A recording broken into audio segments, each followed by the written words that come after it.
You are now listening to Serious Minds RNTV with your host, Professor Griff. The call-in number is 516-654-7688. That's 516-654-7688. This is Professor Griff, and this is Serious Minds RNTV. Serious Minds for Serious Minds. Seriously.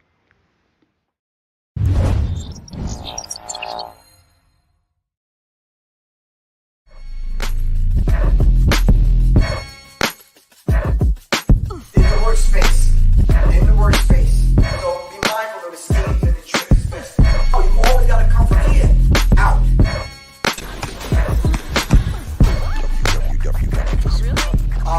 Racket, tilted over a slap, rack and roll it. You should clear it, get back in the fight. Actually, get on target. Alright, and shoot. How am I shooting here?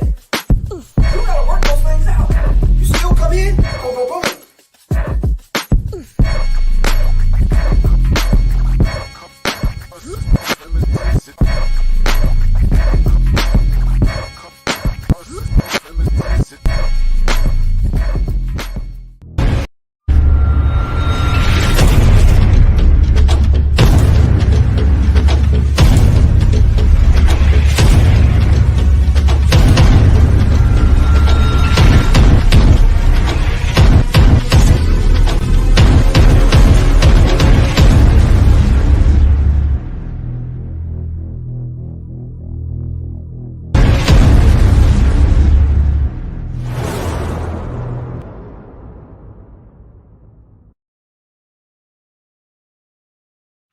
All right, greetings, family.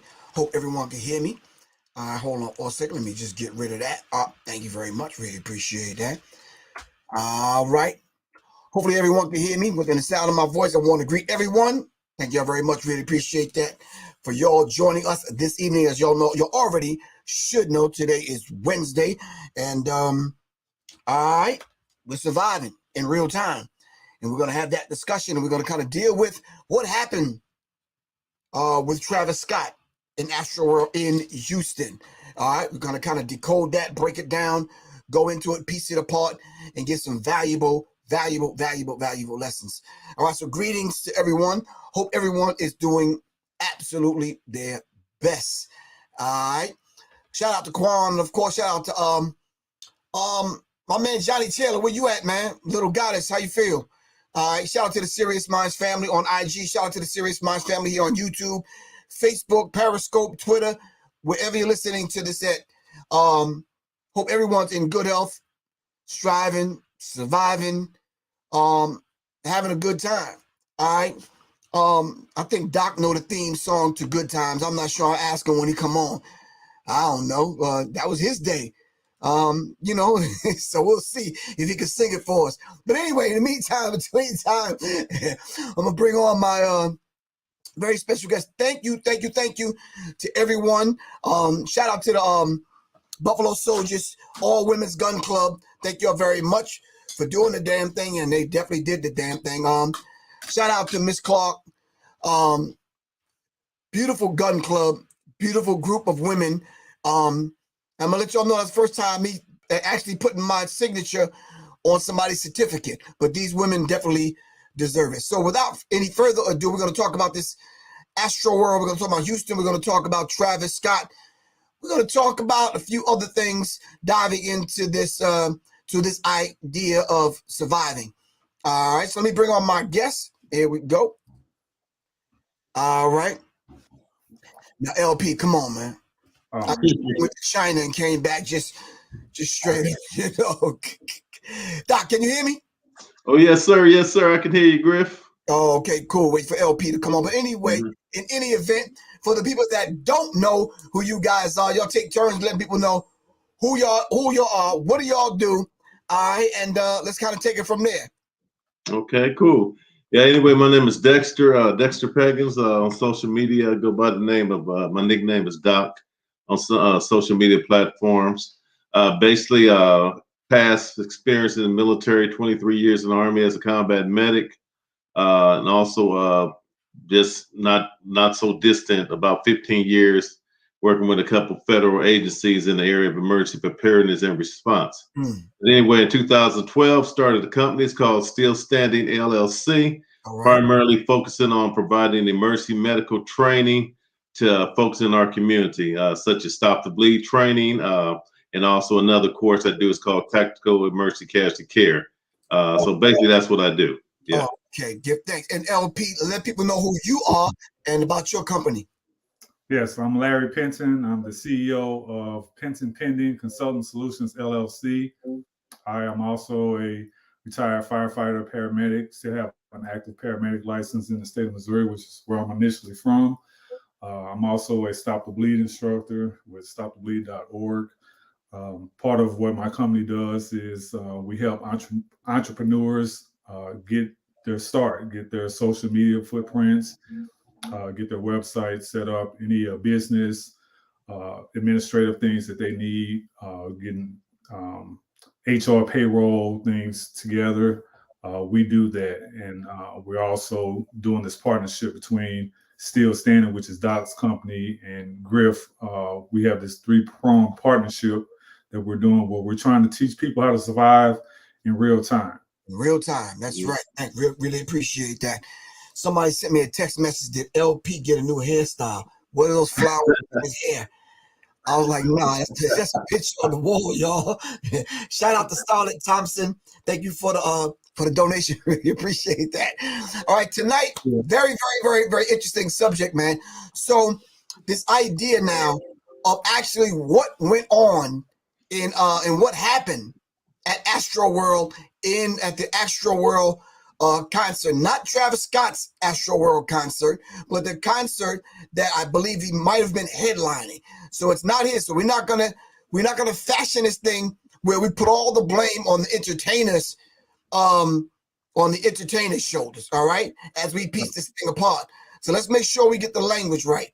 It says, what happened at the Travis Scott Astroworld concert?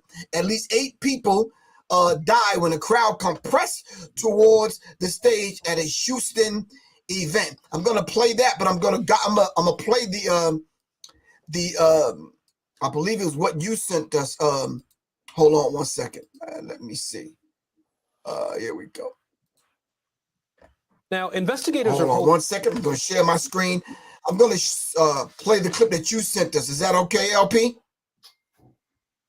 All right, cool. Hold on 1 second. Let me share my screen so we can kind of get a context from which we'll have to have this conversation. Is that cool? Absolutely. Oh, yeah, sounds good, Griff. All right, cool. Hoping that video from that music festival tragedy helps them piece together exactly what went wrong. MSNBC anchor Lindsay Reiser joins us now with a minute-by-minute breakdown. Lindsay, help us understand what happened here. Walk us through some of these videos we're seeing. Yeah, it really is incredible. And right now we know that while a ton of evidence needs to be gathered, while facts need to be pieced together, including how many people were in the venue at the time, these videos really are giving us the closest glimpse we have yet into what happened. From the moment the doors to Astroworld opened, there was chaos at NRG Park. At 2 p.m., a stampede of concertgoers exploded through security gates, with dozens being trampled in the process. As the clock ticked down to Travis Scott's arrival, tens of thousands of fans crammed into the venue to see the rap star perform. Where your feet were placed is where your feet stayed the whole night. Concertgoers told NBC News that around 8:30 p.m., the crowd began to compress and push, making moving, even breathing, difficult. 5, 4, 3, 2. As soon as that countdown went to 0, it was just my rib cage was so squished that I couldn't expand my chest, expand my lungs to catch a breath. Just after 9 p.m., Travis Scott took the stage, and the atmosphere in the venue ignited, electrifying an already feverish mob of fans. According to a video analysis by NBC News, by 9:12 p.m., people in the crowd could be heard screaming for help. Houston police say they first received reports of people falling injured around 9:30 p.m. It was around that exact time when Travis Scott briefly paused the show after noticing an ambulance. Moments later, he asked fans to put a middle finger up to the sky if they were okay. Everybody go put a middle finger up in the sky. Seconds after, a video was taken of 18-year-old Aiden Cruz trying to notify a camera operator of the dangers taking place in the pit.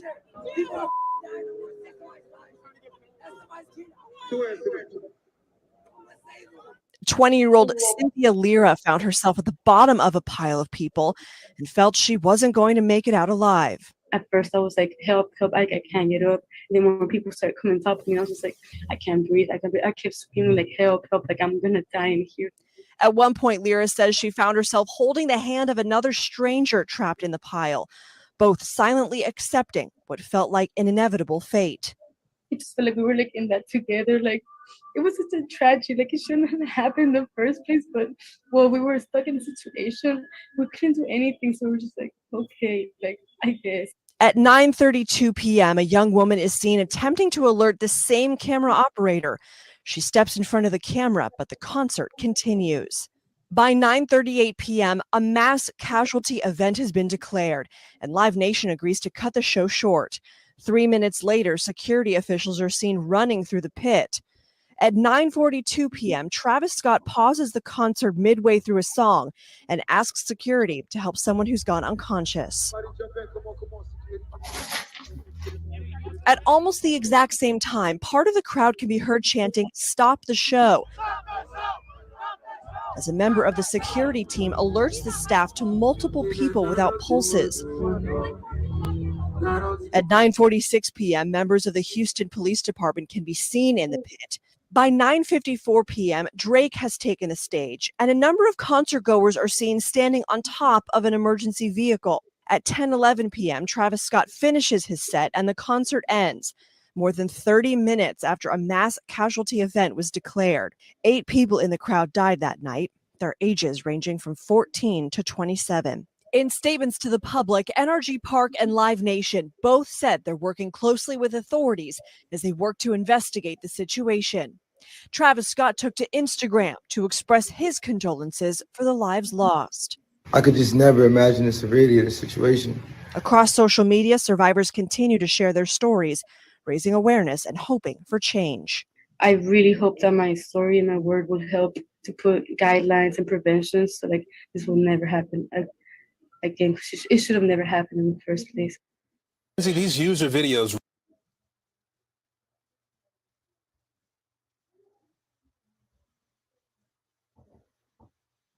All right, gentlemen. All right.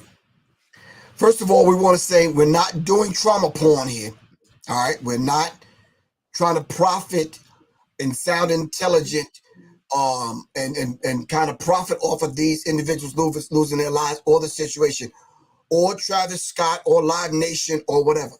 Our condolences go out to the people that lost their loved ones, and we're going to send some positive energy their way so the healing can begin. This is not to bash Travis Scott, Live Nation, or any of the sort. We are piecing it apart to give some kind of solutions, piecing it apart to get an idea what we could have done in any of those particular situations, whether we were security, police, emergency, cameraman, innocent bystander, fan, or whatever. All right, so I just wanted to lay that out there. All right, gentlemen, just overall, just give me your assessment real quick, and then we'll dive into the nuts and bolts of it. All right. Larry, you can start off. As a firefighter and a paramedic, this just breaks my heart. And I have so many questions that I'm still piecing together the answers to myself. Right. Just from the research that I've been doing since this event happened. I was literally up all night last night till about 7 o'clock this morning, and I was doing research. I was chatting with a bunch of people that were sending me different bits of information. There were a number of people that I was actually talking with that were actually at the event that was giving me some background information on what they saw from their perspectives.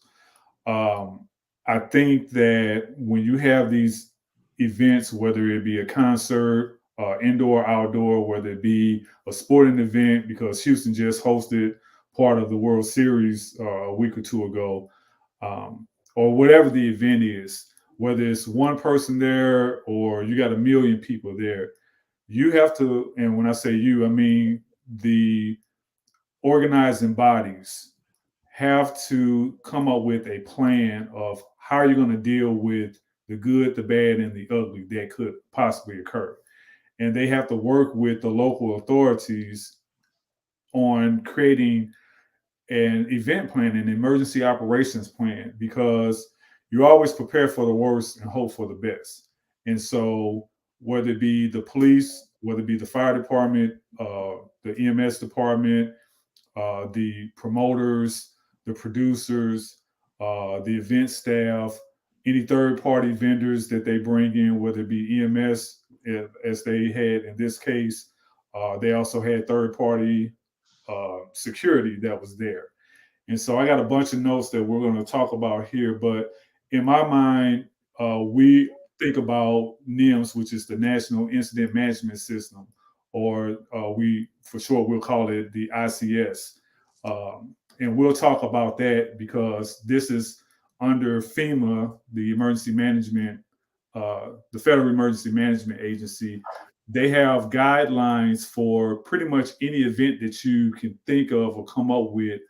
And they have templates on their website that you can download and fill in for these events on who's going to be the incident command staff, who's going to be doing logistics, who's going to be doing safety, who's going to be responsible for bada, bada, bada, bada, bada.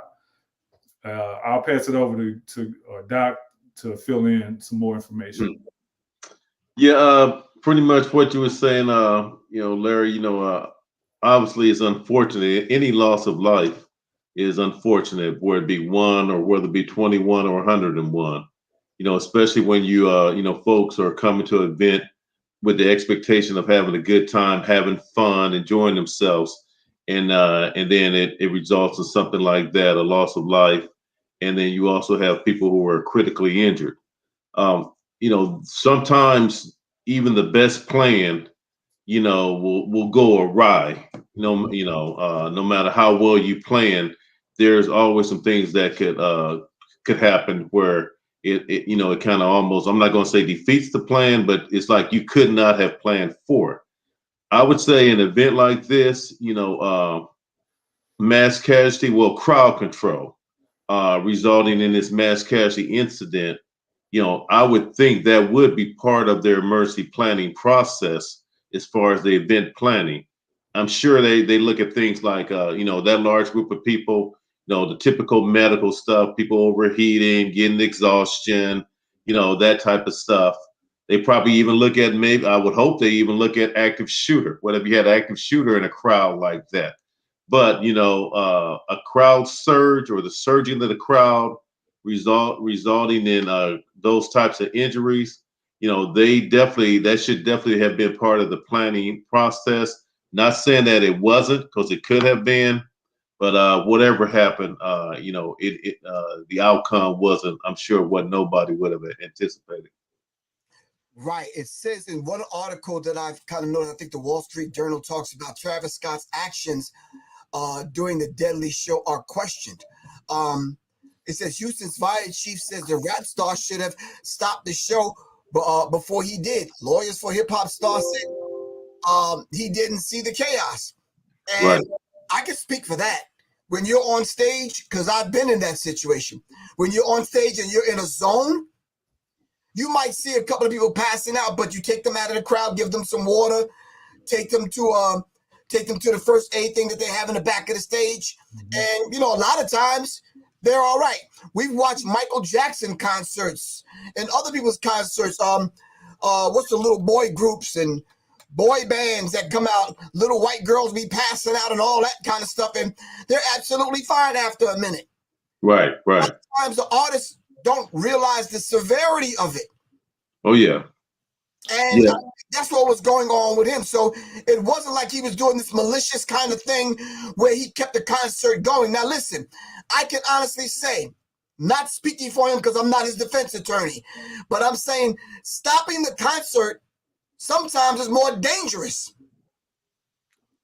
You don't No, I'm sorry, LP. Hold on. You don't want to rile the crowd up to the point where whatever. But I think the cameraman should have paid attention. Security in the pit. And I think there should have been some kind of way to alert him or his manager or somebody or security, head of security, to say, look, it's Sinead, we got something serious going on. What was you going to say, LP? From your experience as a performing artist with Public Enemy, can you explain to everybody that's watching what normally, if let's say you guys were performing and that happened, what normally happens during that process as far as whoever's going to notify you, talk to you, or what happened? What happened? Our setup was slightly different, meaning that we had people on stage performing and I was one of them. But I played a dual role, me and the S1Ws. We secure the stage. We make sure Chuck, Flav, Terminator, DJ Lord, everybody else is cool. You understand what I'm saying? We are secondary. But we're always watching the audience in case somebody want to run up on that stage and get dealt with. Do you understand what I'm saying? So if we saw people getting hurt in the audience, all right, we will have the S1Ws pull Chuck and Flav back, and I will stop the show. Okay. It's simple. I don't give a fuck what the situation is. I'm stopping the show. Yo, DJ, chill, hold on. Security, check this out. You might want to handle that real quick before we move the show so the show gets stopped. But a lot of times, people don't have our security measures in place. A lot of times, when you see a cat like Travis Scott, normally security are off stage or in the pit. And there's no one to give that order to stop the show. Luckily, I had that authority to do that. And several times I've done that. You understand what I'm saying? But when he's in a zone, as you can see when the show started, Duel was in a zone. Yes. You understand what I'm saying? He was doing what he do. Oh yeah, entertaining. Yes, indeed. You could say that about Paula Abdul, Janet Jackson, Michael Jackson. Hell, you could say that about anyone, especially a guy like Flavor Flav. When you in a zone, you in a zone. You understand what I'm saying? You're not stopping a Dougie Fresh show. Right. Oh yeah. Be something smooth like Frankie Beverly and Maze.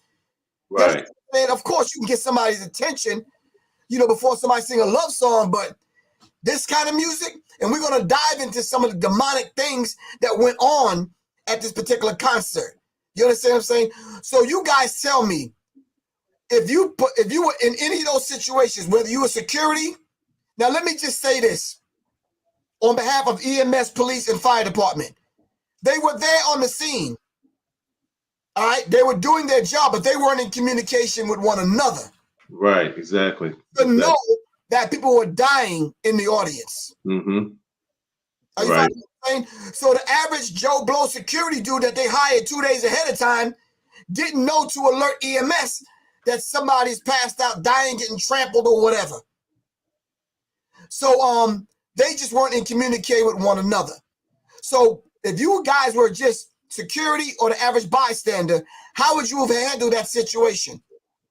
Dead people were being passed to the front like it was a wave going on. And they were passing dead bodies to the front, so to security. I've even seen one situation where security dropped this woman on her head. Wow. So, even though, because I was reading that, the only one who could stop the concert or stop the performance was like the event planners and the people who basically oversaw the entire event. Right. So like you said, Griff, they didn't have that. They didn't have the ability like you may have had on the stage to be able to grab the mic and say, hey, shut it down and stop. However, when you got that many people out there, I might see something that's going on over here on this side. It seemed like an isolated incident. Somebody got something going on in the rear. Somebody got something going on to the far right. To that person that's in that vicinity, those are like isolated events that may not get their attention to alert them or make them think, hey, it's something more than just this one person. They didn't see them other 20 people that they had passed forward towards the stage. Right. To make them even trigger the thought that this is a mass casualty incident taking place.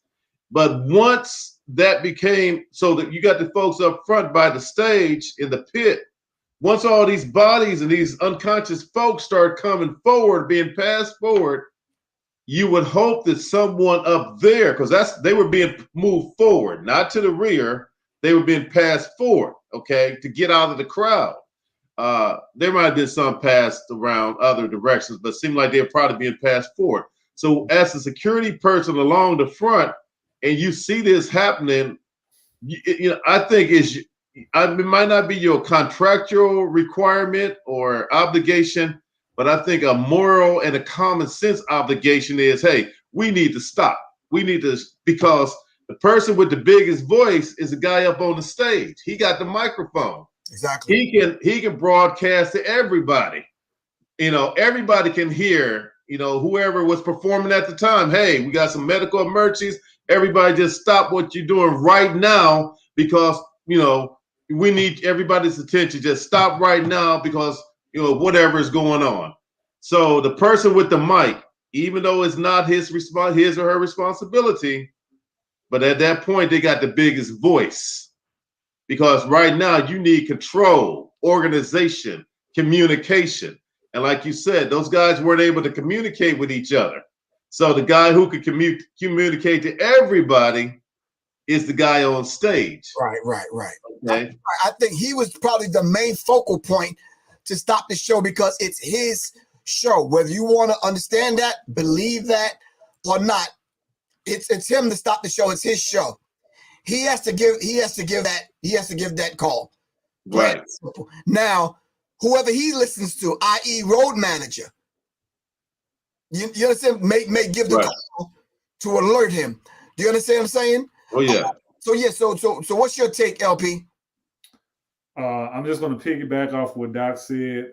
As far as the event staff, you should always have the fire marshal who not only has the power to shut shit down immediately in terms of, hey, you know what, we've either reached capacity, there's an emergency going on, whatever the situation is, the fire marshal typically in most municipalities is the guy or the gal that everything stops with him or her. No, that's absolutely true. If he had known. Okay, so let's assume that he knew. Let's assume that he knew. Well, then the question stands, well, why and where was he? So when the mass casualty incident was declared by the incident commander, because the fire marshal is not that person, it's probably the fire chief in most cases. Immediately, the first person that he or she should have turned to was the fire marshal and say, hey, or they should have been right next to each other. Hey, you need to get to the stage and shut it down. Whether you work with Scott and tell him hey, we're going to pause the music. I got to take a pee break. The show's over with. Whatever he had to say, or if they had a script or whatever, that's typically how it should have gone. I know they said it took 40 minutes because they didn't want to cause a riot with all the people there and all that. That's not true. They're saying that he did say something and he stopped the show for a minute. No, I'm saying the fire chief said that, and the police chief said that once the MCI was declared at 9:38, I believe, it took them 40 minutes to get the crowd to disperse, basically. Oh, and I think that was a conversation that was happening backstage with the promoter, and I believe his managers basically like, if we stop the show, it may be more issues. Sure. Let's kind of deal with it the best way we know how to deal with it. You understand what I'm saying? Yeah. But go on. I'm sorry. Go on. And so that's where my mindset is. Well, what was going on backstage with the incident command team? As a spectator, if I'm there in that crowd, I'm not on duty. I'm just there because I want to see the show, and I start seeing people falling out and passing out. I mean, you got to remember, it's 50,000 people that are in this confined area because everybody's all compacted like sardines. You're basically like a crumb on the table, and so unless there's some ingress and egress and in and out in that crowd space, which they didn't have really anything set up. There was no dividing dividers between, like they didn't have rows and sections set up because it was a standing room only situation. So that's going to be something that they're going to have to start thinking about for future events. But if I'm there in that event, there's really not a whole lot that you can do other than what you saw people doing. Notifying security. It may not be the best thing to do to go up on the stand and talk to the cameraman and try to get that person's attention. But hey, if you got to raise sand, you got to raise sand to try to get the word out or what have you. Right. And I mean, you can't really do more than what we saw being done by those bystanders as far as notification. Right. I've seen an aerial view, and I have some pictures on my phone. I've seen an aerial view because what I started doing after like the first day, I started looking at the symbology because, I do remember diving into some metaverse stuff to try to understand it some time ago. And Travis Scott was one of those particular individuals that he actually did a concert in the metaverse. And I think they said damn near 1 billion people came. Wow. No, I didn't say 1 million. I didn't say a couple of thousand. I said damn near 1 billion people witnessed this online in the metaverse, his concert. And the demonic images I seen,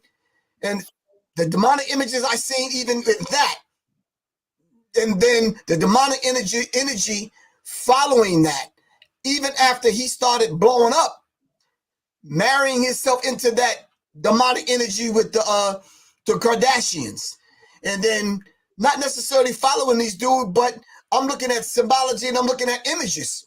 I'm looking at demonic frequency and this kind of thing, and I keep seeing dudes show up. Now, Astroworld, we're not going to dive deep into it. The demonic images, the all-seeing eye of Lucifer, the whole scene, the inverted cross. Yeah, for anyone that's symbol literate looking at this, be like, wow, this was an entire damn ritual. You understand? But we're not going to dive into that. I'm going to look at the fact that the lady climbed on stage to tell a responsible cameraman and light dude, look, someone's dying. You would think that a human being would say, well, hold up, I know I'm doing light and I know I'm doing sound or lights. Let me stop and lend some aid. You understand what I'm saying? What happened to that dynamic? You're right. Because, you're right, because that camera person had a headphone mic on. At the camera, you can swivel the camera around to see, I don't know what the geometric capabilities of the camera were, because it was I think it was the light man. She was trying to get his attention. Oh, okay. I thought they said it was camera, but either way, that person has access to radio communications to be like, hey, something's going on here. Somebody's telling me that there's people dying and passing out and all hell is breaking out over wherever I'm stationed. You might want to get security and some medical people over here. So yeah, and one of the issues they were saying too, and me and Larry was talking about this earlier, and I think you just mentioned it earlier too, Griff, was the fact that they had poor communications out there. They weren't even able to talk to each other. So if I'm on one side of the field and I got all kind of chaos going on and I need some help, they weren't able to even communicate properly, especially trying to communicate to the folks outside that perimeter, like the local fire safety guys that were staged outside of the area. Right. So now help me out, and I'm just throwing this out there. I've heard in several news sources, and I've read it, that one security guard said right before he passed out, he felt someone prick him in the neck with something. Yeah. Were they stabbing people? Were they injecting people? What actually started the stampede? I mean, they said people were just falling out that weren't even in the front, getting smashed. What's your take on that? I would imagine that at a venue like that, where you had 528 law enforcement officers from HPD, you had 755 private security. The people that I talked to last night and early this morning that were there were saying that they really weren't even checking anybody. They weren't doing COVID checks. They weren't really patting anybody down. They had metal detectors up, but when the initial surge happened at 2:00, there was nobody that was manning those stations or whatever. So people were coming in, and they were saying that Scott had told people to come in any way you can get into the facility or the Astroworld or what have you. So the official number was 50,000. They didn't need an occupancy permit per the fire chief because it was an outdoor event, and he said it could be up to 200,000 people there. I think either Ticketmaster or Live Nation said that they sold over 100,000 tickets. So where's the other 50,000 folks?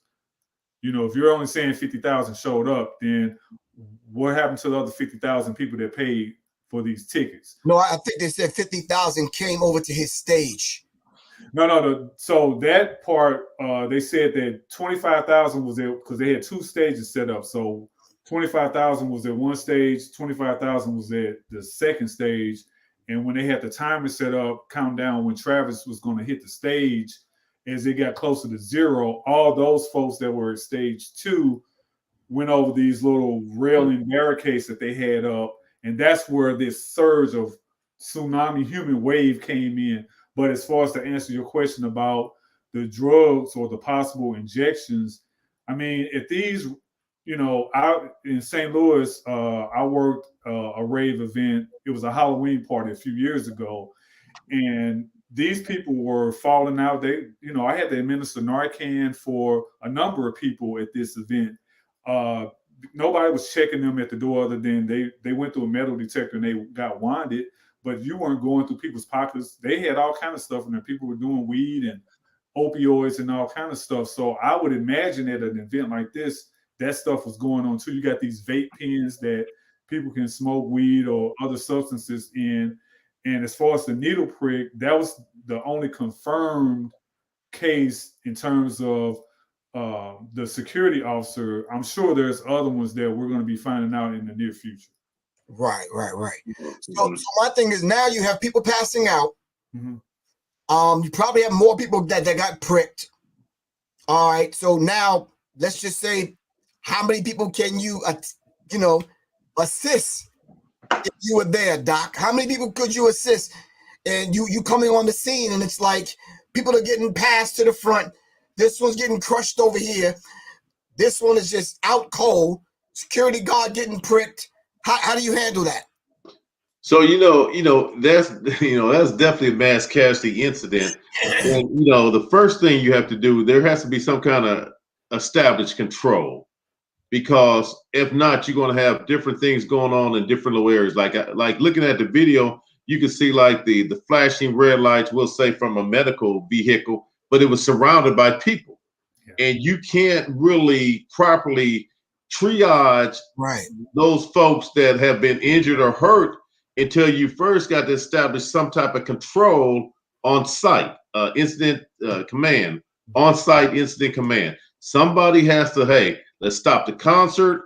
All those people that got pushed forward, the body surfing them to the front, however they got there. The people who were on the ground had got trampled, like the little 10-year-old boy that's in a coma now, who was on his father's shoulders, and the father passed out, and the little boy fell off, I guess. And, you got a lot of stuff going on. And there's no way you can provide effective on-scene incident command to be able to manage a situation like that unless you first have you got to first establish control of the situation. Get those lights on. Turn those lights on. We need to light up this place. All them lights off, turn them all on so we can see what's going on. Somebody get on that PA system and say, hey, we need everybody to start moving off to the side or moving away from the stage, whatever direction they need the people to move, in order for the emergency medical people to actually get to the folks to be able to provide some kind of medical care. But as long as you got chaos and there's no organization going on, you got mess on your hands. You got to first establish order, Right. There was this footage that surfaced of Travis Scott actually talking to security, talking to the police, talking to EMS, and just talking to the people, because he stopped the show, but they never played this on the news. Mm-hmm. No, they ain't saying that. Yeah. So he was concerned. It Yeah. wasn't like he was just trying to secure the bag. He was going to get that anyway. So we don't even need to have that discussion. You understand what I'm saying? So, because my thing is, if everything is digital now and everybody paid before you got there, you ain't taking no money at the door. It Right. ain't Oh, yeah. school stuff. You understand what I'm saying? Everybody had to pay before they get there. He's already have a deposit secured in his bank account before he even show up. So let's stop the foolishness when that's concerned. We're talking about from the time the first person passed out. If you're a responsible individual in that crowd, then you should have rendered aid. Yeah. If you're a security guard, if you're the light guy or the sound guy, and you're seeing this go down, you should have rendered aid. Would you agree, LP? Absolutely. Here's where another problem we're finding out ensued, because there was an ICU nurse that was on scene who was just a paid spectator. And she's done a number of news reports, and she did a 15-minute news report for one of the local Houston stations, and she detailed what happened with her. She ended up getting crushed in that crowd close to the stage, passed out. Somebody pulled her out, crowd surfed her body to one of the side areas where security was. She said she came to, passed out again for a short period of time, came to again and woke up, had a water bottle in her lap. And when she came to the second time, she saw people laid out on the ground. CPR was being performed by medical and security staff. And she said at that point, once she recovered, she became a responder. And so she was like, what can I do to help? She said she saw people doing CPR incorrectly. She said either they were not doing it at the correct rate and depth, and or they were doing it to people that didn't need it. Because if you have a pulse and you have respirations, meaning that you're breathing, you're alive. You don't need CPR. CPR is only for a person or people with two problems. They don't have a pulse and they don't have any respirations. That's the only reason ever, unequivocally, that you do CPR on somebody. She said there was staff there that didn't do pulse checks.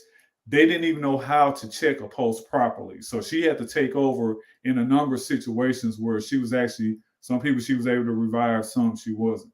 But in those situations, you know, when you have all those medical staff, and I did the math. So if you got 528 law enforcement, 755 private security and EMS folks, and you got 50,000 people, so that's 1,283 folks. That all of those folks, that 528 and that 755, all of those individuals should at minimum be CPR certified. At minimum. Okay, but hold on, but you're talking about Jesus now, him and his homeboy Diego. They not certified. They standing next to somebody that passed the hell out, and they looking at them like, you understand what I'm saying? They got their phones up enjoying the concert. They not knowing everything that you're talking about. Right. So if Jesus see somebody pass out, and somebody, you just mentioned somebody said they was doing something wrong, he don't know. He's going on what he saw on a movie, something. He don't know. He don't have that first aid training. Right. And the reason that I bring up those numbers is because if you divide 50,000 into the 1,283 of the staff that was there, the ratio is one hired staff per 38 people, which is not a bad ratio if you think about it, because you didn't have thousands of people that were hurt and injured. So that's not a bad ratio. Now, but if you don't have these people, known certified staff available, it doesn't matter what the ratio is. So that's where that problem comes in. And as a bystander, yeah, if I'm there, I may not have any CPR training, which is why we are doing what we're doing with our upcoming Zoom training on December the 2nd, after the first 48 seconds. December 12th. December 12th, after the first 48 seconds, because we want people to know that, hey, you can be anywhere. This can happen, any type of active violence situation, any type of active shooter situation or hostile event can happen wherever you may be. What are you going to do? Are you going to be, oh, let me just go viral, or are you going to put hands on and try to save some lives? Yeah, I got a caveat on that right there. And that is, you know, even with those many medical personnel, you still got to establish control. Absolutely. Because what killed a lot of what was the cause of death for some was compressible asphyxiation. Right. That means these people were squeezed to death to the point where they couldn't breathe. Yes. Now, the same thing that caused them to die, you ain't gonna have no space to work. So in reality, I might have a guy who done passed out, but he can't even fall to the ground because the crowd is so tight. You got a person that's unconscious standing up right next to you, okay? Because the crowd is so tight, the person don't have room to fall to the ground. Right. So if you don't got room to fall to the ground, and the only way we can get you out of the crowd, we got to lift you up over the crowd to move you to the front. Even the bystanders are not going to be able to provide care. Right. You got to get those people to a staging area, or you got to clear the crowd out to give you room to work, because you don't have room to work. You know, hell, you about to be a cashier yourself. You know, you get down on that ground, that crowd going to swarm you. So, you know, you definitely got to establish some kind of sense of order and control. Right. To be effective. Right. I seen some artists ride the wave. Mm-hmm. The crowd.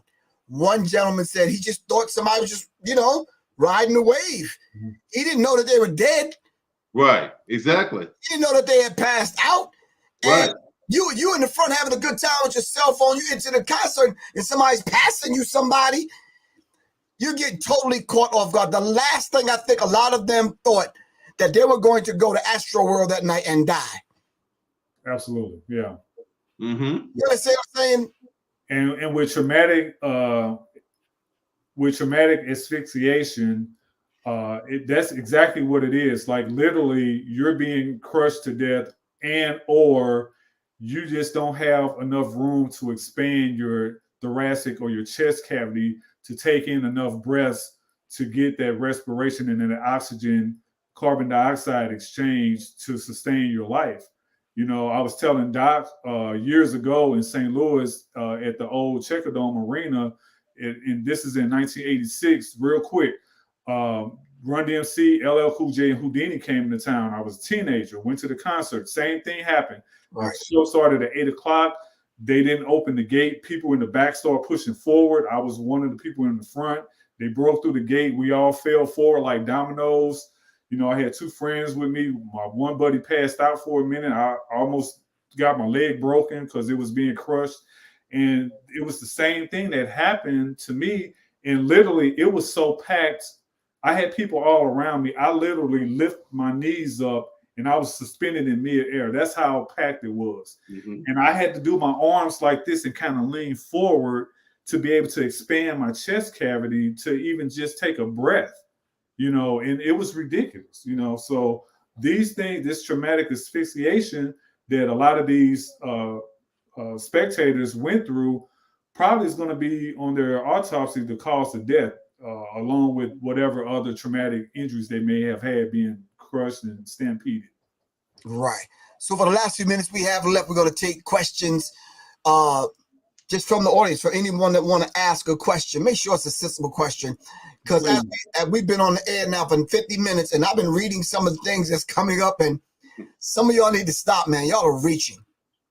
You understand what I'm saying? Y'all are really, really, really, really, really, really reaching.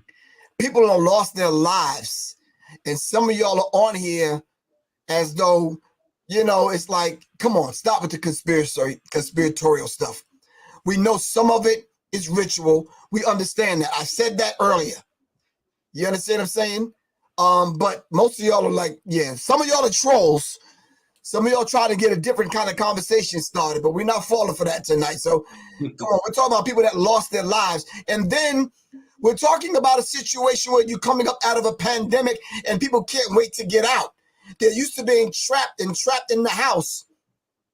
People are coming out now. So when they hear that their favorite artist is coming to town, yeah, they're going. Hell, to get out of the house is something to do. Yep.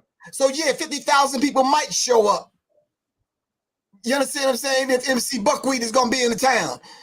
Little Skid Mark, if they come into town, of course, yeah, 1,000 people might show up. And that's real. We got to understand that particular dynamic. It ain't going to be cool and smooth and suave if Genuine come to town or Mint Condition. You understand what I'm saying? Or Stephanie Mills. It ain't going to be that kind of party. Right. It's going to be a whole different kind of energy. So keep that in mind. And it's funny that you say that because they had like R&B acts there, like Earth, Wind and Fire was supposed to perform, and they didn't even get a chance to do that because I don't know if they decided to pull out or the manager was like, no, this is not going like we wanted to. But you know, you had multiple different acts that were there throughout the day performing, and so you know you had these different vibes from R&B to hip hop to whatever. But yeah, what type of questions do we have? Because one gentleman asked, "Can he call in to talk?" No, I pulled that plug on my machine over here a long time ago. Because a lot of times when we allow people to call in, they just go off the deep end and just no, you can't call in. There is a number to the studio where you can call in and speak to the guest, but no. Next question. I would like to know if my child. I would like to know if my child died because of. Hold on for a second. They were offered as the devil as opposed to acts. Here we go with the blood sacrifice again. Now listen, before I put that in the book years ago, y'all weren't talking about nothing about no damn blood sacrifice. If y'all gonna talk about it, at least get it right. Can y'all stop that? Come on. Hold on for a second. Somebody said I was there. Okay. All right. Let me tell you something. If you know and understand the demonic nature of an individual artist's music and you still go, right? You're taking on a certain kind of energy and responsibility just by being there. Am I right or wrong? Oh yeah. All right. So if you know the mosh pit is going down, you might end up missing some teeth coming out of there. I'm not saying any of these individuals deserve that, but I'm saying you know what it's like in those first 10 rows. So sit your ass in the bleachers somewhere up on a different level or whatever. All right. You already know what Travis Scott lyrics are about. You already understand what goes down at the concert. So come on, when you went, Doc, when you went to a 2 Live Crew concert, you know damn well somebody was damn near getting pregnant on the dance floor. Am I right or wrong? Oh yeah. At least, if not, at least shortly thereafter. Yeah. If you went to a Cypress Hill concert, you know you're gonna smell some weed, some dank, some chocolate tie, some something, some black and dust, something. Am I right or wrong? You high even though you're not smoking nothing. Yeah, it's not a question of if they were getting high. It was what color is your herb? So you know that's gonna happen at a Cypress Hill concert. Yeah. So stop playing. If you was going to the MOP, Busta Rhymes, Onyx, any of them artists, you gonna lose some goddamn weight because you just gonna jump around. Right. You might lose a sneaker. I don't goddamn know. But come on, man. Am I right or wrong? Oh yeah, you right. You own it. Little, like I said, little Skid Mark, little Dusty, any of these dudes, man. You understand what I'm saying? Anything could go down. Get the crowd crunk, get the hype. Yeah. I know one thing, Griff. If I hear an artist come up with one of those names, you better get a royalty or some trademark on that. Skid Mark or Little Dusty. Yeah, but even if Wu-Tang come to town and they letting y'all know from the rip, Wu-Tang Clan ain't nothing to fuck with. You know what they expect at the concert. Oh yeah. And plus, it was a lot of young people out there, so you got young energy. So all you need is a guy to get it, hype it up, and hey, it's on. Your ass is over 40, you don't belong at that concert. Yeah. Because your ass need probably a hip replacement or knee surgery or something after that. Oh yeah. That's just the energy. But let's keep it real though. Oh yeah. To a Public Enemy concert, your ass gonna move. We starting out with sirens. Right. To let you know off the rip, we bringing it. So if you at Travis Scott's concert and you see some demonic shit happening, the mosh pit going on, somebody was gonna get bandaged up that night. Am I right or wrong? Oh yeah, exactly. People to lose their lives though. No, nothing equates to that. No matter what kind of energy you got, that shouldn't be the result. Exactly. I would just like to add, and Doc and I talked about this earlier today. It goes back to something that we've been talking about over this last month and a half of shows that we've been doing every Wednesday. And again, on December the 12th, one of the things that you're going to cover, I believe, Griff, on your portion of the Zoom meeting that we're going to have on December the 12th, is situational awareness. You know, you got to be having your head on a swivel. You got to understand what's going on around you at all times. If you're at a movie, a concert, a grocery store, or whatever, you got to constantly be looking around and see what's going on. You cannot be too careful when it comes to you. You can't. You can't be too careful when it comes to your children, your friends, your family, your loved ones, and even strangers, because, you know, when you're outside of your four walls and the roof that's over your head, the world does not care about you. The world is, you know, the world is what the world is. And I'm not saying that there aren't people that don't care about you, but I'm saying it's a mad world. And there are things that we've been doing this. This is our 6th Wednesday show. We got shows that we had to put on the back burner because of this particular incident. So we always got material. The issue is not having enough material. It's having enough people that are being wise and educated about what to do in the first 48 or after the first 48 seconds. Because again, you guys know what my favorite phrase is. It's not a matter of if, but when. It's where when an active violence situation occur. And what are you going to do? Right, when they come for you. mm-hmm. Let me say this. After the first 48 seconds, it's a Zoom call meeting that we're having December 12th at 7 p.m. And we're going to give live demonstrations on exactly what we're talking about now. Doc, myself, and LP, December 12th at 7 p.m. Zoom meeting. The cost is nothing but 45 bones. 45 beans, some cheddar, some guap, whatever you want to call it. What are you going to talk about, Doc?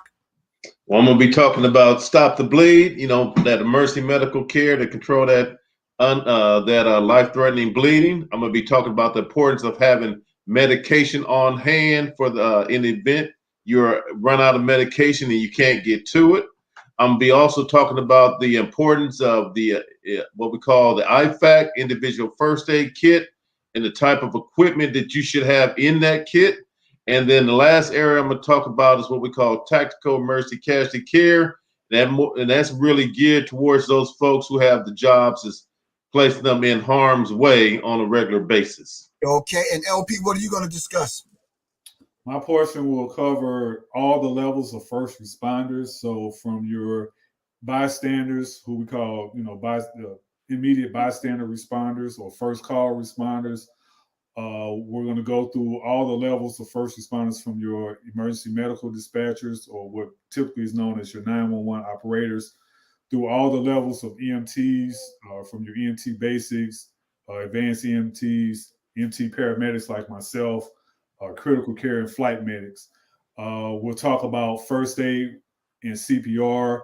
We're not going to certify anybody to be first aid or CPR certified because this is just not the format for that, and we don't have the time for it. But we'll talk about how to do some first aid, what's the proper way to do CPR, because that was one of the issues that happened at the concert, and the proper gear and mindset, what you should have on you or with you, or what you can use if you don't have any first aid kits or IFACs.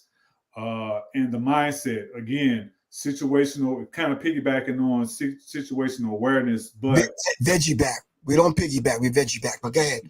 You're right. We veggie back. You know, we'll say I like a good bacon sandwich.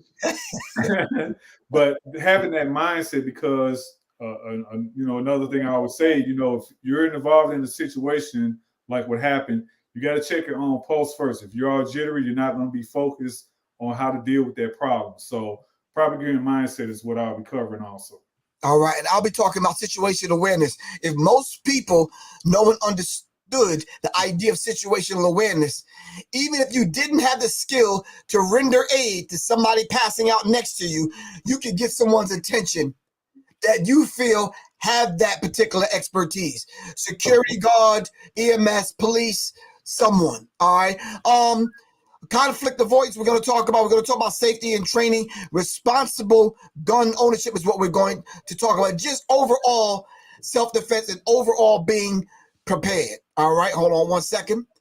All right, we're closing this down. Any last words in this situation? This is not enough time for us to deal with all of the nuances and everything that went down. You understand what I'm saying? Absolutely. Because just the father passing out with his little boy on his shoulders and the dad passing out, then the little boy getting crushed. That's the, when I heard that, I was like, what would I have done in that situation? So as we close, we bring this to a close, let's hear y'all's last words on what do you think people should have done, could do, pardon me, not should have, but could do in the future as the lawsuits start to come in. You understand? There's 100 people now in the hospital. 8 people are dead. All right, the traumatic experience probably affected a few thousand right now. So what can we do in the future? I would say what I would like to leave it with is no matter where you're at, always make it a point, and this kind of ties into situational awareness, always make it a point where when you enter that space, always look for your exit and entry points, entry and exit.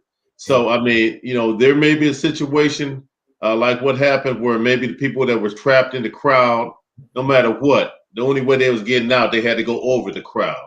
Wow. But you may find that you're in another type of venue where something happens, like we'll say like in a club, everybody headed towards that one exit or entrance where they came in because they didn't scope out the rest of the facility. Right. And you get those crushing injuries or people getting trampled, maybe not on that level. So always make sure, take a moment when you enter to a space, always check for entry points and exit points. So, if something go down, at least you might have an idea how to get up out of there. Right. You see, we're older, so we know that. But when you're trying to tell that to a 14, 15, 16-year-old, you understand what I'm saying? And when you do the demographic of the audience, you tend to see that, okay, a lot of them are really just teenagers. Oh, yeah. So we have to understand and LP. It's just hard because, you go into a concert or you go into some of these, grocery stores or shopping or what have you, and everybody's suspect. And it's a shame that we live in this society, in this world where, you can't just go to a mall or go to a store or go to a concert without wondering, is something going to happen? I'm not saying live in a state of fear and panic by any means. I'm just saying that overall, not only do you have to be situationally aware, but use some, and I know this is maybe taboo or what have you, use some common sense. Doc and I were talking earlier again, and we were like, especially at our, I'm 50 and Doc is in his mid 60s. And so Doc, we were saying that, hey, we're not going to be in that concert right in the middle of all that mess. We're going to be by the exits, by at least the sides or something like that. We're not going to be caught up in the middle of that. And I understand that you want to be in the moment, especially as a younger person or whatever. But I just think that overall, if you are conscious of what's going on around you and what other people are doing, and if you get trained, whether it's first aid or CPR, that's going to better your odds of survival, because after the first 48 seconds, it could be life or death. Right. No, you're definitely right. But I'm going to tell you, man, like I said, I don't know how many concerts you've been to, but who's your favorite artist, LP, back in the day? Fight the Power. All right. So concert, if you saw Miss Thang Thang and you was in the middle of that, You was just in the middle of it, bro. Mhm. You weren't playing the wall. You weren't looking for the extras. You was just in it, Yeah. right? That's I right. think a lot of them got caught up in the moment, man. Because if Oh, you yeah.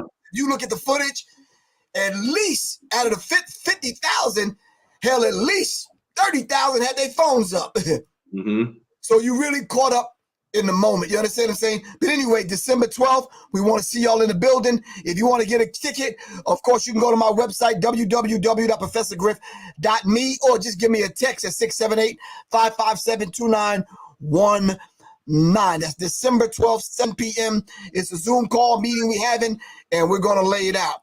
All right? Love y'all to life, brothers, and I will definitely see y'all next Wednesday, all right? All right, we got Larry Griff. Peace. Words of Don Cornelius, love, peace, and soul. Oh. All right, peace, man. All right, that was my good brothers, Doc and Mr. LP, doing the damn thing. Of course, y'all already kind of know.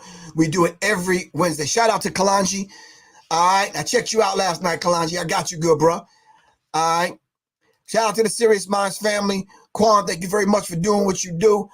And listen, I will be on the Carl Nelson show discussing this very same thing tomorrow at 6 o'clock, in which I'm going to go a whole lot deeper into the symbology. All right.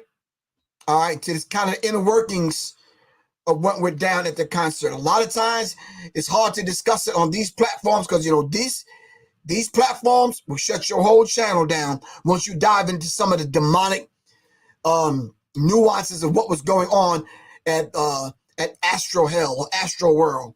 All right. All right. So tomorrow on the Carl Nelson show, I'll be on at 6 o'clock. If some of y'all want to join me so we can have this discussion and break some of these things down. All right. Shout out to Doc. Shout out to LP. Thank y'all very much. Thank you very much, Quan. Serious Minds family. Peace. Everybody on IG. All right. Peace. Really appreciate y'all. All right. So the S1W Whitehead, what's good with you, man? All right. Anyway, love y'all to life. This is Professor Griff. I got to get out of here. I got to bounce. I just can't even yet. But anyway, peace, fam. Peace.